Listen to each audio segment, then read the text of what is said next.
Hello gamers, welcome to my channel. Today we are going to talk about the Fatal Frame, Mask of the Lunar Eclipse. A big respect to those who like and subscribe to the channel.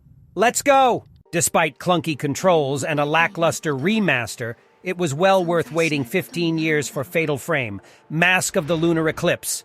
After about 15 years, Fatal Frame, Mask of the Lunar Eclipse has finally left Japan and is being made available on all modern consoles. A collaborative effort between Koei Tecmo and Goichi Suda's studio Grasshopper Manufacture, as well as being published by Nintendo. Fatal Frame Mask of the Lunar Eclipse was a 2008 Wii exclusive that most fans outside of Japan could only read about, and the few that played it had to know Japanese or install fan patches to understand the story. Now, everyone curious to play it will get to know how it holds up. The answer is that, overall, Mask of the Lunar Eclipse is a solid entry in the Fatal Frame series and a great horror game, but not without its issues. The story is compelling and deals with some heavy themes while dripping in a haunting atmosphere, but some clunky movement controls and a lack of substantial graphical upgrades do little to hide the game's age. As far as ghost stories go, the one in Mask of the Lunar Eclipse is straightforward. 3 girls named Ruka, Misaki, and Madoka visit the haunted Rogetsu Isle to find out the truth behind their mysterious pasts. And following behind them is Choshiro, a detective sent to the island to find them. Players take control of each of these characters at varying points in the story, as they pursue the different truths they are looking for while learning more about the tragedy that befell the island's population. Given the protagonist's connection with the island, themes of coming to terms with grief and overcoming trauma can feel pretty on the nose. But it is handled in a way that is effective while tying it into its gameplay. The protagonists are not the most fleshed out in their present-day forms, but reading diary entries written by them, listening to audio recordings they had made, and seeing them come to terms with the moments that affected them most make it easy to grow attached to the central cast.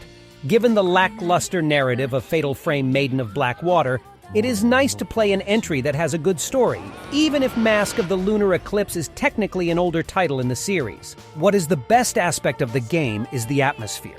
Given the moon's importance in the story, it's fitting it holds an undeniable presence whenever exploring a room with open windows or one of the few outdoor areas.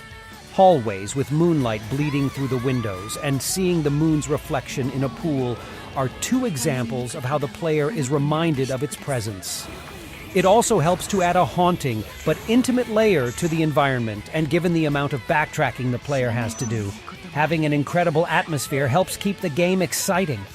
The atmosphere does a lot of heavy lifting for the game because despite this being a remaster of Fatal Frame Mask of the Lunar Eclipse, the visuals look like they did not receive much of an update. Character models look fine, and ghost designs are inspired.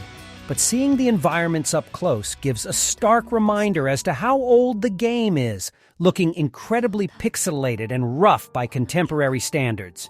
They look fine from afar, but it feels like more could have been done to update them while keeping the original atmosphere as superb as it is. Another area where more improvements could have been made is in its controls.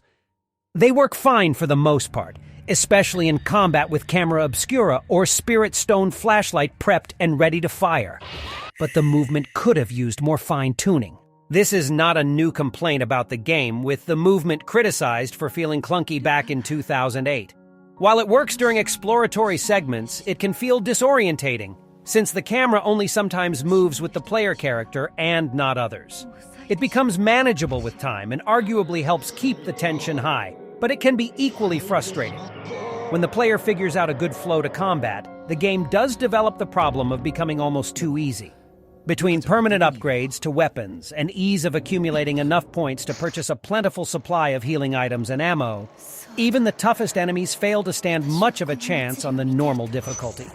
This is doubly true when their patterns are figured out, and a fatal frame is triggered, causing massive damage with multiple shots in quick succession. It still remains satisfying to get a nice combo going, from perfectly timed shots from the Camera Obscura or Choshiro's Spirit Stone flashlight, despite the latter lacking the ability to trigger a fatal frame.